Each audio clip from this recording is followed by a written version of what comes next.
இப்போ நீங்கள் வேறு ஃபார்ம் போயிருக்கிறீங்க, நம்ம ஃபார்முக்கு வந்தீங்க.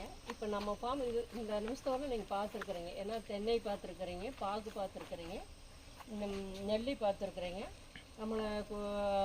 நம்ம யூஸ் பண்ணுற டெக்னாலஜி எல்லாமே பார்த்துருக்குறீங்க. இதை பார்த்ததில் நீங்கள் ஓரளவுக்கு தப்பு இல்லை, நல்லா நீங்கள் பண்ணுறீங்க அப்படிங்கிற மாதிரி தோணுதா?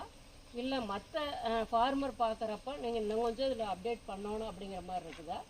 இதில் நீங்கள் என்ன இது மூலமாக என்ன லெசன் எடுத்துக்கிட்டீங்க? உங்களுக்கு எந்த அளவுக்கு யூஸ்ஃபுல்லாக இருந்தது? நீங்கள் தென்னை மரத்துக்கு எல்லாத்துக்கும் பயோ ஃபர்டிலைசர் யூஸ் பண்ணுறீங்க. ஆனால் அந்த பொங்கலூர் நாங்கள் இன்ன வரையும் பார்த்த விவசாயியில் யாருமே இன்ன வரையும் பயோ ஃபர்டிலைசர் யூஸ் பண்ணதில்லை. அந்த ஒரு தகவல். அடுத்து இந்த மீன்லேருந்து வரக்கூடிய கழிவை வச்சு நீங்கள் அதை செடிக்கு கொடுக்குறீங்க. இது ஒன்று புதுசுங்கிறது. அப்புறம் இப்போ மல்ச்சிங், தென்னை மட்டையை வச்சு நீங்கள் மல்ச்சிங் பண்ணுறீங்க. அதனால் களை வர்றதில்லை. அது ஒன்று கற்றுக்கலாம்.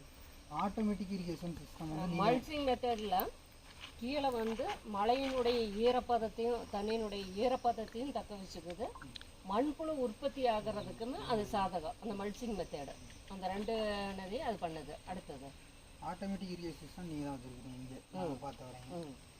அதுக்கப்புறம் வேறு இப்போ இந்த என்ன தேன்பூச்சி ஆர்கானிக்காக நீங்கள் பண்ணுறனால அதிகமாக தேன் உற்பத்தி ஆகுது. வேறு இந்த தென்னை மட்டையை நீங்கள் அந்த ப்ரெஸ் கட்டர் மூலமாக அறுக்கலாம் அப்படிங்கிறது அது ஒன்று புதுசாக கண்டுபிடிச்சது. டெக்னாலஜி. தேங்காய் ஒரு மரத்தில் 198 காய் வருது அப்படின்னு சொல்லி இந்த ஃபார்மில் தான் நான் பார்த்துருக்கேன்.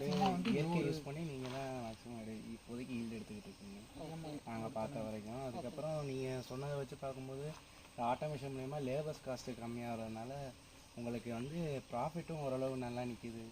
நாங்கள் மற்ற ஃபார்மர்ஸ் கேட்கும்போது அவங்க லேபர்ஸ்க்கே நிறைய செலவு பண்ணிடுறோம், இது அது போடுறதுக்கு ஆள் வேணும் அப்படின்னு சொல்லி நீங்கள் ஒரு தனியால் இவ்வளோ ஃபார்மாக ஆட்டோமேஷனோட பண்ணுறப்போ உங்களுக்கு ப்ராஃபிட் நிறையா நிற்கிறனால நாங்கள் இது வரைக்கும் பார்த்த வரைக்கும் யாரும் இந்த மாதிரிலாம் எங்களுக்கு தெரிஞ்சு பண்ணதில்லை. இந்த மாதிரி நெல்லிக்காய் ஈல்டு மேக்ஸிமம் 2 வருஷத்தில் எடுத்துடுறாங்க. நீங்கள் கூட ஒரு வருஷம் இருந்தாலுமே மரம் கொஞ்சம் ஸ்ட்ராங் ஆகட்டும் அப்படின்னு சொல்லிட்டு விட்டுருக்கீங்க. இதுவுமே புதுசாக நாங்கள் சரி, நீங்கள் நம்ம ஃபார்ம் விசிட் வந்ததுக்கு உங்களுக்கு திருப்தியாக ஓரளவுக்கு நல்ல லைசன்ஸ் கிடைச்சது.